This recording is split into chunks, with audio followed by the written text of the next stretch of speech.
A city of dreams. Incredible architecture. A massive navy. Atlantis is thought to be one of the most advanced societies of the ancient world. Then, without warning, it literally vanishes overnight. An extraordinary civilization, lost forever. But its memory is not soon forgotten. Legendary status has made Atlantis the holy grail of modern archaeology. Escúchame, el corte que tiene la estructura es humano. The city may not necessarily be under the bottom of the sea, but rather under the bottom of these flatlands. Atlantis should be somewhere around here, but where? And if it is here, how come we can't see it? This team of obsessed scientists believe they finally hit the jackpot.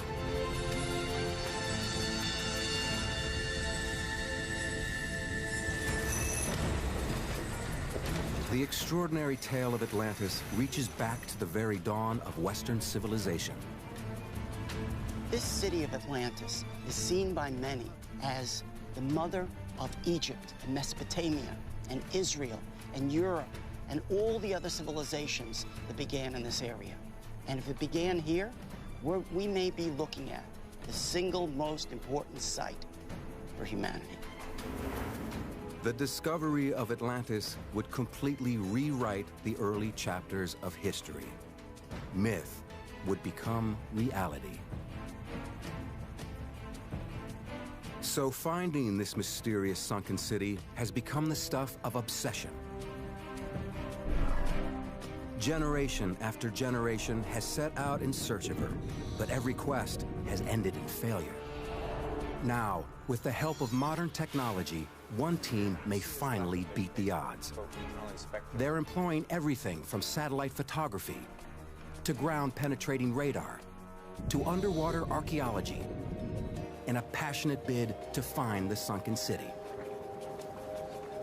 But does Atlantis even exist?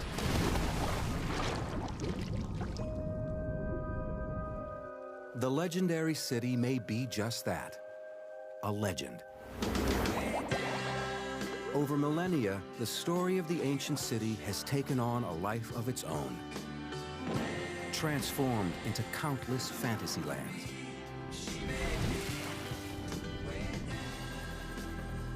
To separate fact from fiction, any search for Atlantis must begin with the original source material, and Angela Hobbs knows just where to look.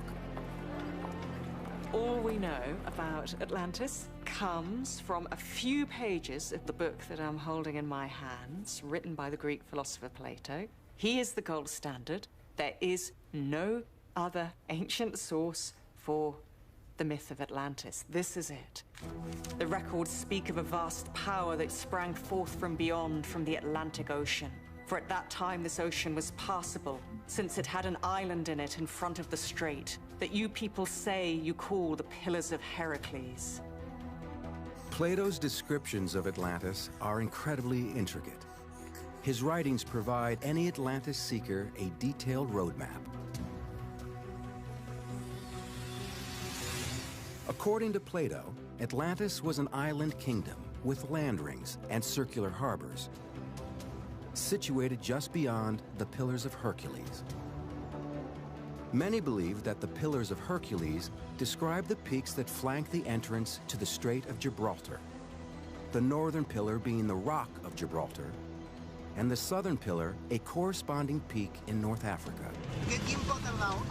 This leads Dr. Richard Freund to begin his search for Atlantis in southern Spain.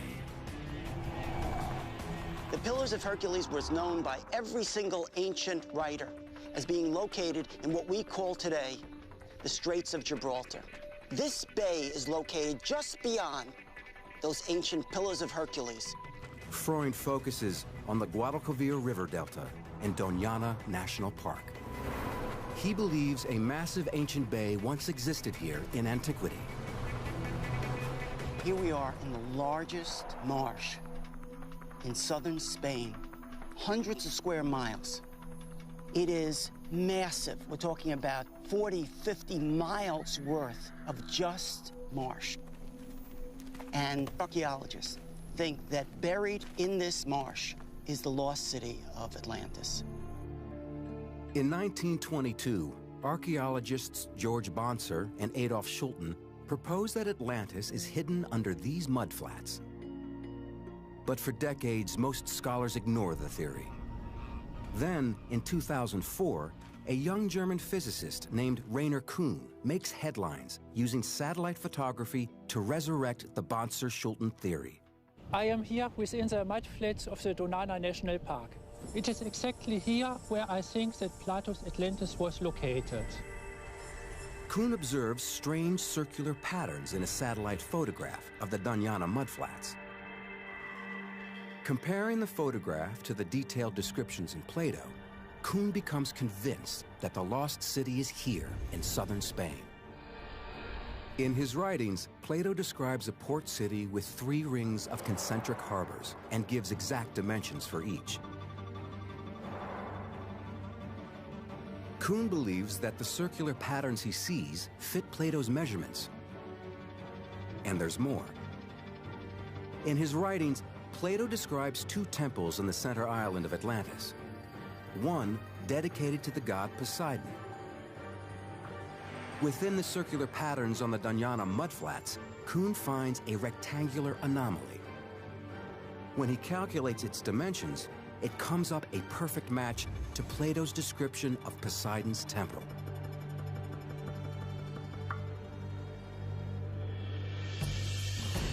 Today, Kuhn's theory has led to a full-scale expedition. A team will determine whether the anomalies detected from space actually correspond to man-made structures under the mud. It includes anthropologist Juan Villarreal, whose research is closely followed by Richard Freund, and Paul Baumann, an expert in subsoil sonar mapping. Those shapes certainly do not correlate with any possible geological feature. In my mind, there's no question they're man-made features. One of the big circles is connected with several rectangular structures. We think that those rectangular structures have a wall below the shape in the soil. And we are trying to find if we have a building. If there is a building, or any other artifact deep beneath this mud, it could be the find of a lifetime.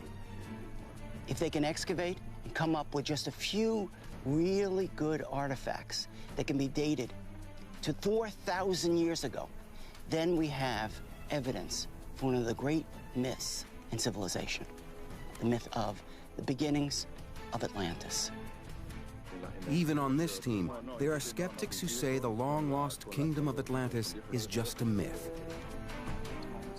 But they need only look 1,000 miles east to a place the Turkish call Troya for proof that myth can become reality. Here lies Troy, one of the most storied cities of the ancient world. So, this is the main street of the late Bronze Age citadel of Troya, dated around the 13th century BC. For years, people thought that the city of Troy was a fantasy, a made-up place described in Homer's epic poem, The Iliad.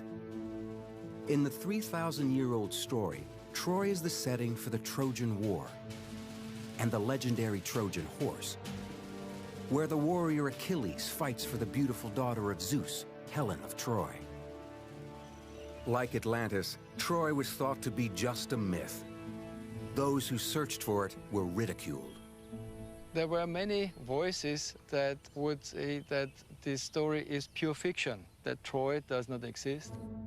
Then, in 1870, amateur archaeologist Heinrich Schliemann proves that Troy is a real place after all. He's able to unearth the fabled city by simply reading one of the oldest myths in Western literature as if it was fact. He used the Iliad as a tour guide. He accepted it as a direct description. Homer describes a city with steep rising walls and broad streets. Schliemann found them. The ruins here reveal a city filled with impressive architecture. Schliemann also needed to locate a city beside 2 rivers. Troy is described as a city located at the conflow of two rivers, Scamandros and Simois, which are here. Most importantly, he needed to find evidence of the Trojan War. And indeed, the archaeology here points to a bloody battle. This building was roofed with wooden beams, and we know that it ended in a fire because the beams were charred. And if there was a Trojan War, this is the best evidence that we have. For those searching for Atlantis, Troy is an inspiration, proving that myth and fact are sometimes one and the same. When Schliemann came here, he was successful. He excavated an archaeological site that everybody agrees nowadays is the site of Troia. He wanted to solve an archaeological problem, and he did. Now, the team in Spain is taking an even bigger gamble, and no one knows if they'll be as lucky. This rich and strange marshland on the Spanish coast is part of a protected park called Doñana. In ancient times, this area of southern Spain was underwater, and the Doñana Park was essentially a large bay. In the bay, they were created over a long period of time massive sandbars that allowed people to use these sandbars to create cities. Dr. Richard Freund believes that the famous rings of Atlantis may have existed in this bay thousands of years ago. Freund and a team of archaeologists, geologists, and anthropologists pore over satellite photos of the area. We have put different depths. They find what may be circular shadows of an ancient city. Finally, we've narrowed it down to a very specific location around this mysterious circle in the midst of the swamp. But in order to pick the best areas to investigate, the team needs better images. And a simple homemade contraption might just fit the bill. By attaching small cameras to a balloon and a kite, the team can get higher resolution images than the photographs taken from space. Yeah, there we go, so that's working. The aerial photographs we're doing today can give us the clearest images that they've ever had. Today we'll get the best photographs of this entire area with this balloon and see whether those rings really exist. We're going to lift the balloon to at least 100 meters, and then we'll probably work at different increments of elevation, 100, 150, 200, and so forth. Any patterns or anomalies in the soil that appear in these new photographs could indicate buried man-made structures. But if there was once a mighty city here, what happened to it? According to Plato's final chapter, the great city of Atlantis faced a cataclysmic disaster. Violent earthquakes are followed by great flooding, and after just one day and one night, the entire island of Atlantis sinks below the sea. In order to prove their theory, the Spanish team must find evidence of such a disaster. Dr. Juan Antonio Morales finds geological evidence of a long history of massive tsunamis hitting this coastline. Puede observarse en esta zona como el desplazamiento de algunas de estas rocas a lo largo de esta plataforma tiene decenas, incluso centenas de metros. Por lo tanto, esto sugiere el desplazamiento no a causa de un solo tsunami, sino a causa de tsunamis sucesivos. If the rings of Atlantis existed in this ancient bay and were ravaged by successive tsunamis, the city would have been torn apart or perhaps pulled into the sea. As a result, evidence of the lost civilization might not just be under the Doñana mudflats. It could be underwater, off the modern coast. So that's exactly where the team takes their search. Marine archaeologist Claudia Lofano and Morales are equipped with the latest in sonar technology. The torpedo-shaped towfish generates sound waves that bounce off the sea floor.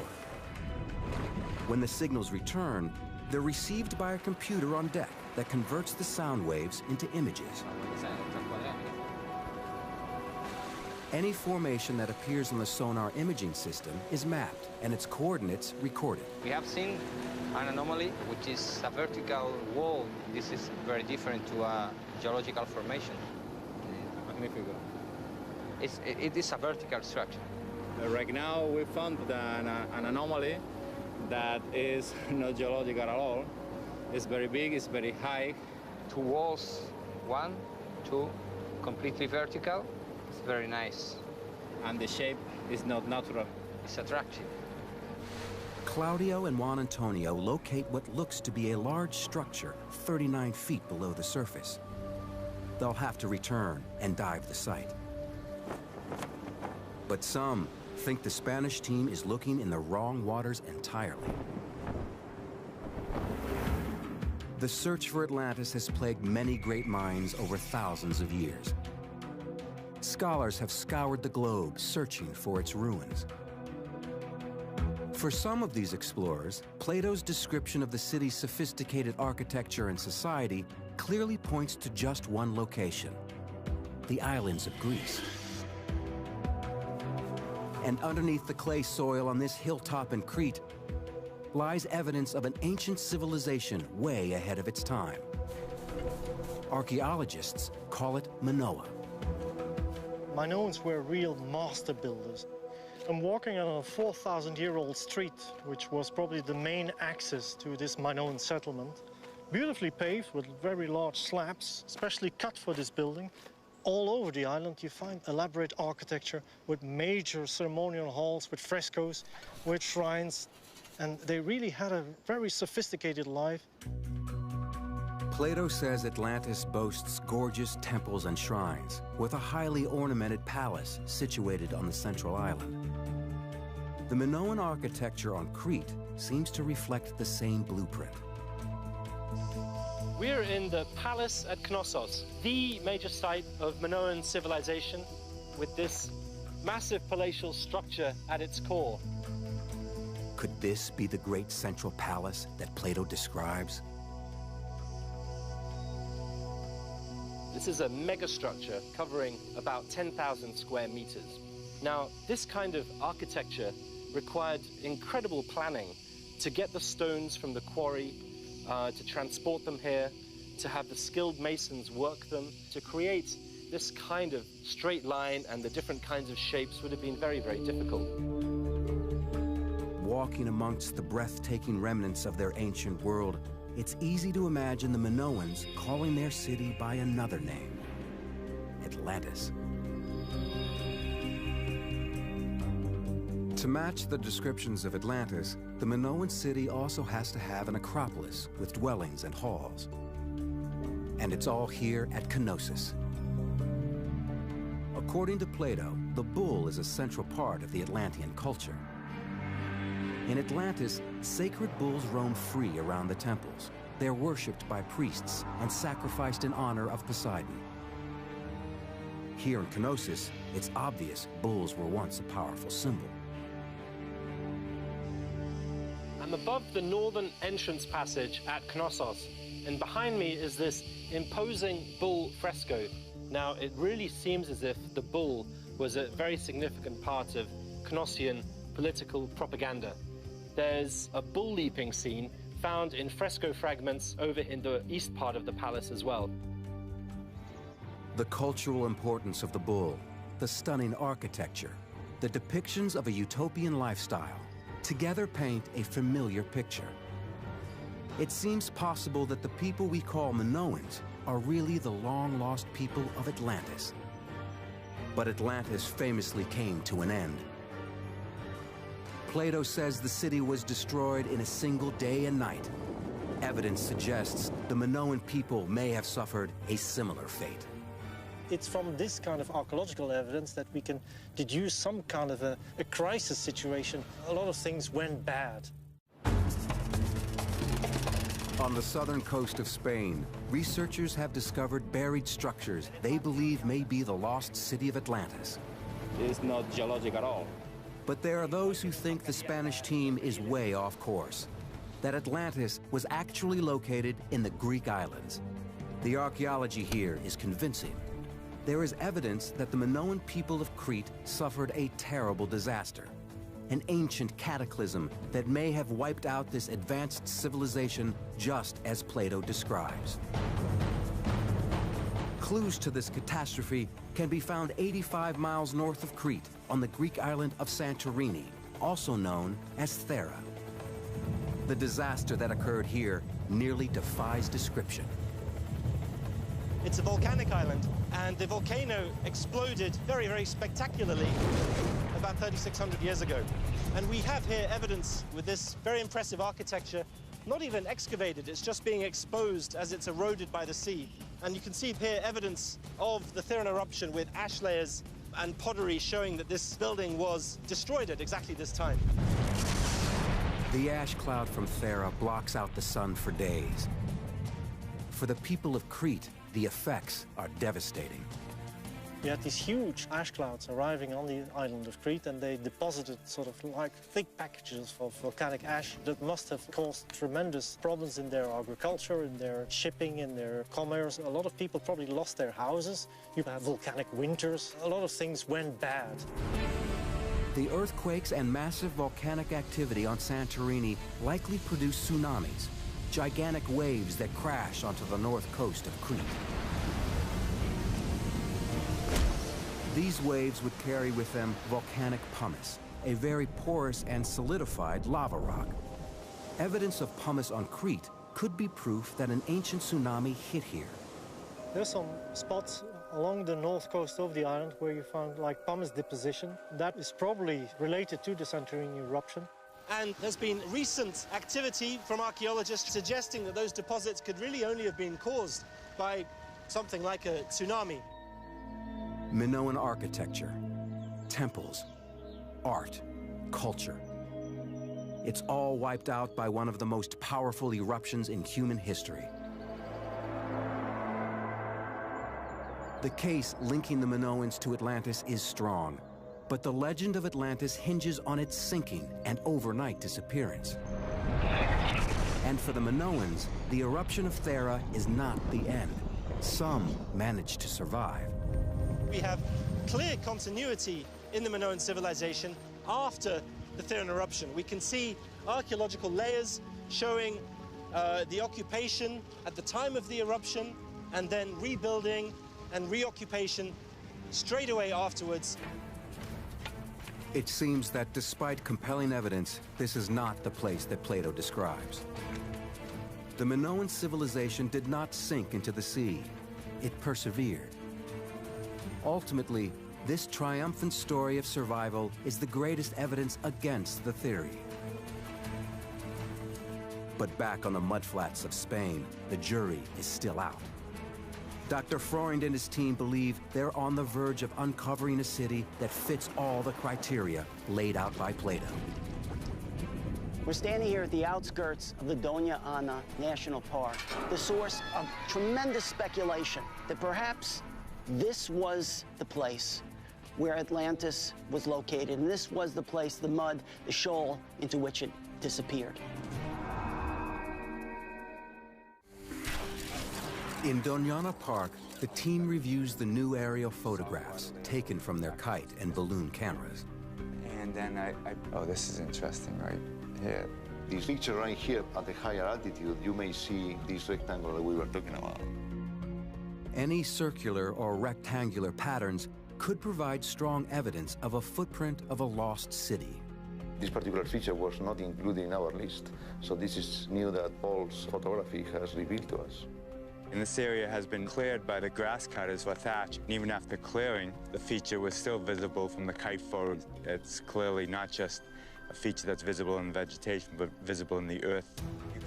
These traces may be the last markers of Atlantis. This is, I think, the most important feature in the aerial photography that's been done. It's the one that most resembles anything like Atlantis. It has an area that looks like a port leading into a large circle where the concentric circles would have been. Freund is convinced that the photographs reveal a pattern that matches Plato's description. A series of circular harbors with a central canal connecting them to the ocean. The team also identifies other supporting features. Circular features, linear features, parallel features, all in the order of a human scale. So, for instance, things that look like pathways or roadways at a 1 meter to 2 meters across, features that look like buildings that are 4 to 8 meters across. The team now uses ERT, electrical resistivity tomography, to record images of what lies underneath the circular patterns. What we're doing here is we're running a bunch of current through the ground, and we're measuring what comes back from that, and we'll be able to get a picture of what's in the subsurface up to about 12 meters below the ground surface. The crew frantically searches for any remnants. The lost city of Atlantis may finally be in their grasp. Yeah, no, you're right. I didn't go very far. But another ancient mystery also looms large. Yeah, the rectangle here, the rectangle there. The biblical story of the lost city of Tarshish. Tarshish is a city mentioned many times in the Bible. Many scholars believe that it's simply another name for the ancient and famous city of Tartessos. Most scholars agree that Tartessos was located in southern Spain and that Tarshish was located in southern Spain. Tartessos was Tarshish. In the written sources, Tartessos and Tarshish are famous for their metals. Trade ships would travel for years from as far away as the Middle East to fill their holds. But Tartessos and Tarshish abruptly disappear from the historical and biblical records. It's as if the cities suddenly ceased to exist. Freund believes that's because in ancient days, Tartessos and Tarshish went by another name, Atlantis. We have two remarkably similar stories being told in antiquity. The story of Tarshish in the Bible and the story of Atlantis in Plato and Roman sources. In the story of Plato, Atlantis is a port city located on an island at the far end of the known world, where deep water ships would come, taking 3 years to arrive at the end of their journey. In the Bible, Tarshish was that city that may have been built on an island, a deep water port, at the end of the known world for the Bible, and it was a place that took 3 years, according to the Book of Chronicles, for them to arrive at the end of their journey. Tartessos is Tarshish is Atlantis. It's an interesting theory. Each city is documented as a famous port that mysteriously disappears from the written record. And the similarities don't end there. Each of the 3 cities is said to have great mineral wealth, with access to massive amounts of gold, silver, or copper. Plato certainly does talk about mines, which the Atlanteans have access to, and one of these mines being for this probably fantastical metal called aurichalk, though some archaeologists think they know what it might be or what it might be like. All we know is that it glows like fire. Scholars translate aurichalk as mountain copper. Today, just upriver from the Doñana mudflats, the hills shadowing the Rio Tinto are mined for gold, silver, and copper. And there's evidence to suggest there's been mining here for over 5,000 years. The mudflats' proximity to these deposits of valuable ore make any ancient city located here a strong candidate for Atlantis. It's just one more clue that points to the coast of southern Spain as the best location for the lost city. But the only way to know for sure is to get a closer look. The anomalies we have seen, and the structures are completely square. This is curious because these 4 are forming a line 2 meters high. For me, it's the most interesting zone in this area. My best option is to go there to dive.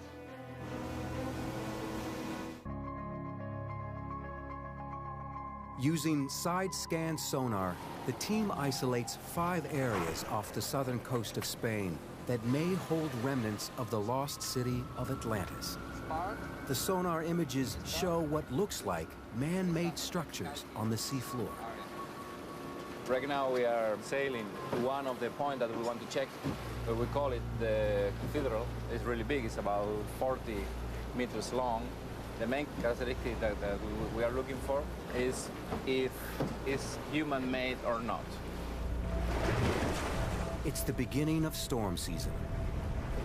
High winds and foul weather pick up at the end of September and continue through the winter. The divers have only a small window of opportunity to investigate the site before the weather turns ugly. We have a good news. Strong wind of yesterday blow dark water that came from the river. We'll have better visibility than we expected.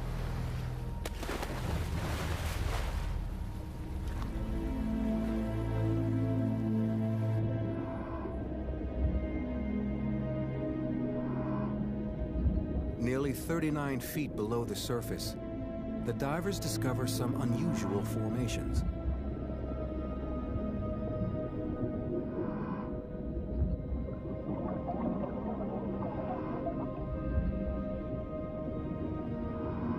Stones that seem to have been cut. Maybe by the men of Atlantis. These stones may have once been part of the great city walls that Plato describes. Man-made, yeah. It's too perfect to be casual. Eh? Take a second look, yeah?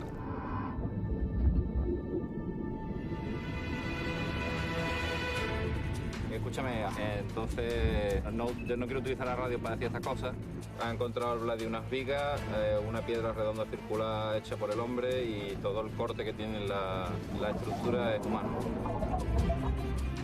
As each diver surfaces, more details of the unique discovery are revealed. Había un ladrillo que no era cuadrado, terminaba, parecía que estaba trabajado también. Era una piedra, pero terminaba en pico, en cuña. Some places is like a wall, no? And there are like steps from the stair, very mysterious, no? Ahí ya tenemos, ¿no? Increíble, increíble. The dive is a success, but the team's geologist, Juan Antonio, doesn't want to jump to any hasty conclusions.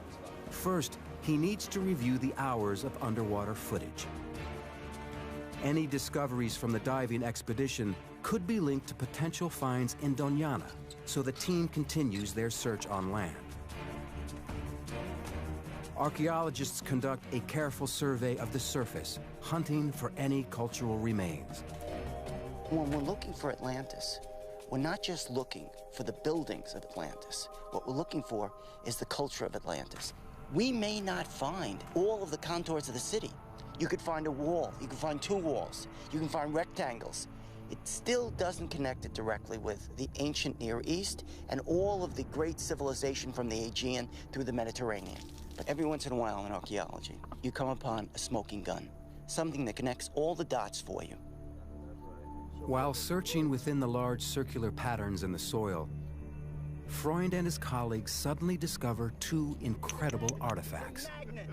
He's a magnet, but look at that, look at that. Oh my gosh, people wait a whole career to find one of these little figurines, and to find two, and just magnificent. It's an ancient statuette, probably at least 2,000 years old. She is one of the most spectacular kinds of goddesses. Is she Astarte or Ishtar? If they are Astarte or Ishtar, it would make them Bronze Age icons, dating as far back as 4,000 years. The beautiful figures may represent a direct connection between this area and the great civilizations of the ancient world. From the ancient Near East, through the Aegean, to the Mediterranean. And those two small figurines can connect it. Because if we find the culture that fits into that context, then we found Atlantis. Meanwhile, now back on land, Claudio, Juan Antonio, and the team of divers carefully review their footage, analyzing what seems to be the ruins of a man-made structure. Yo veo aquí una superficie que parece el techo de un bloque. Imagínate que eso fuera una pared, un bloque hecho por el hombre. Parece un muro. Pero yo veo dentro de la piedra y veo líneas. Yo no veo un muro, yo veo un estrato diaclasado. Este diaclasado corresponde a esfuerzos regionales y seguro, vamos, yo apostaría que es geológico. Yo no puedo afirmarlo con rotundidad, pero me cuesta creerlo, ¿no? Me cuesta verlo. Parece que pueda ser una formación natural que haya sido modificada. Parece que el hombre ha hecho algo ahí. Que alguien aprovechara esta piedra que se la encuentra rota para construir un muro, puede ser. Each stone raises new questions. Although they appear to have been formed geologically, it's possible they were later used as building materials. Es completamente nuevo. Cuando analizamos yacimientos del entorno de Doñana, vemos que muchas de estas rocas y de rocas de otro tipo cuadrangulares han sido reutilizadas en la construcción. If the stones were transported and used as building blocks, the most likely location for a construction site is under the Doñana mudflats. For 3 days now, the team has been conducting advanced imaging across the geometric patterns first seen in the aerial photographs. Let's get Juan over here. Just let him look at this. This is the big circle. Any structures below the soil will show up as distinct breaks in the so-called density and conductivity graph. If there are evenly spaced breaks that match the circular patterns on the surface, it will be strong evidence that there are buried structures under the mud that could be the city of Atlantis. Okay, so here's the results of the electrical imaging across the large circle that's particularly reminiscent of Plato's description of Atlantis. The section's 160 meters long and 12 meters deep. We have breaks here and breaks again at 60 meters. 60 meters. The results look positive. The images show breaks consistent with the circular patterns seen from above. In my view, the pattern of resistivity to electricity matches the pictures, matches the shape of the borders of the features. We can explain the circles because they really are there. There is some kind of representation in the soil. It look like this. If a city was suddenly buried here, all of the organic material associated with that civilization would also be trapped. Over the centuries, this material would decompose and produce gas. While retrieving core samples, the team taps into just that. But isn't this the most exciting feature? We have a mysterious methane layer that could indicate flora and fauna and human activity that were sealed in one single layer in a catastrophic event. Freund is feeling optimistic. Early lab results from the finds at the Doñana mudflats are in, and so far, they look positive.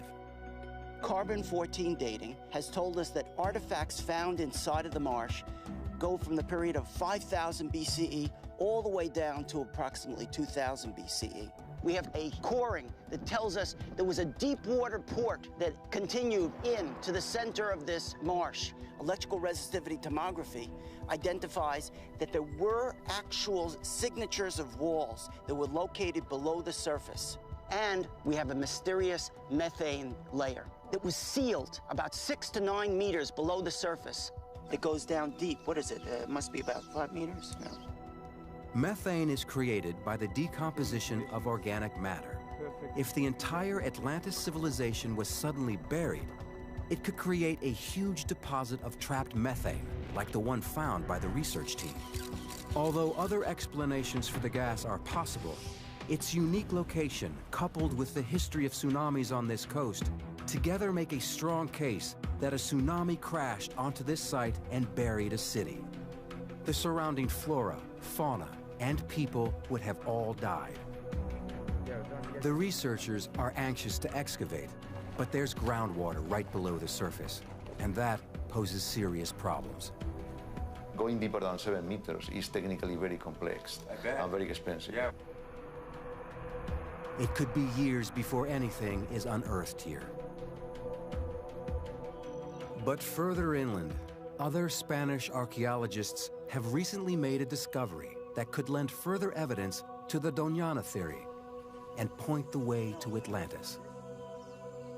This is Concho Ruano, one of the greatest archaeological discoveries of the 20th century. In the 1970s and 1980s, archaeologists discovered a series of different villages that preserved Tartessan culture. This Tartessan culture was so different than all the other culture around it. It was the culture of the South. Freund believes Tartessan culture was really Atlantean culture. But these 2,500-year-old ruins are 125 miles from the coast, a long way from home. Why did they come here? Some cataclysmic event on the coast pushed them out of their homes in the 9th century. Freund believes this place is not the remains of a once bustling village. Rather, it's a memorial to the lost kingdom of Atlantis. He calls it a ritual city and says that this site is actually a miniature replica of Atlantis, built in homage.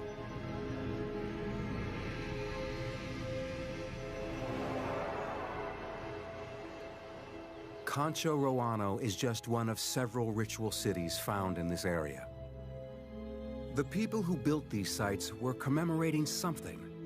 But was it the legendary seaside kingdom of Atlantis, hundreds of miles away? Detectives say you follow the money. Archaeologists say you follow the stone. Slate is the key. This room is paved with slate. This slate room may have been the residence of the high priest for the entire memorial city. And slate is not indigenous to this area, but 250 kilometers to the south on the coast, it's very famous. The people would have brought slate all the way up to this Concho Roano site. Freund believes the slate in the temple connects this inland site with the coastal city of Atlantis. On its own, it's not enough to establish a solid link. But there's something else. It was an altar. A secret symbol that helps make his case. Another clue is the Holy of Holies. Located at the center of the entire city, just like Poseidon's temple that's mentioned in the writings of Plato, this was the place where the most sacred rituals would take place. Sacrificing of animals. Ritual objects were found here. Gold and silver, bronze. According to Plato, the story of Atlantis came down to him from the Greek legislator Solon, who heard it from the priests of ancient Egypt. It seems the Egyptians had direct contact with the Atlanteans. And in the most holy space of Concho Roano, there's a 3,500-year-old Egyptian symbol. In this place, in the center, was found a symbol that goes back to the pharaoh Ahmose in the 16th century BCE. It's a symbol of holy metallurgy. This symbol links the site to the metalworkers so revered by the ancient pharaohs. In the historical record, there are 3 cities famous throughout the world for their mastery of metals: Tarshish, Tartessos, and Atlantis. This symbol could connect this place to all of them, and may be the ultimate proof that the 3 cities were one and the same. The original altar. But there's one more piece of evidence connecting Concho Roano to Atlantis. The most remarkable artifact of all. An ancient carving that seems to preserve the very emblem of Atlantis. It's a stone indicator of what they were memorializing, who they were. And what is it? It's a symbol of concentric circles, one inside the other. And they're found right at the threshold. At the entrance of Concho Roano and in many other ritual cities are large stone stelae.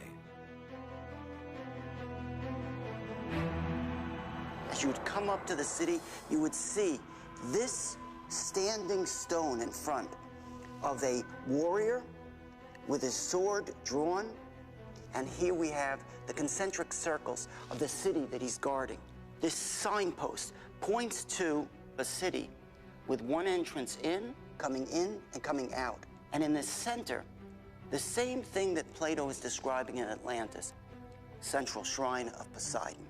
It's their memory of the past. And the symbols that we find on this is the way they remember Atlantis.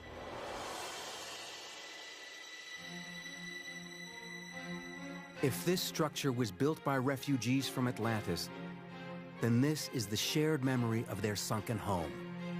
A scale model of the lost city, still buried perhaps beneath the mud of southern Spain. In a deserted patch of marshland may lie the secret that explorers have been seeking for more than 2,000 years. Advanced imaging technology has detected circular patterns like those described by Plato. The same design that's repeated on a 2,500-year-old memorial. And new science seems to have revealed a guarded island city of circular canals with a central shrine and a waterway that leads to its heart. Maybe this is where our civilization was born, home to an ancient and advanced people, a culture of extraordinary achievement.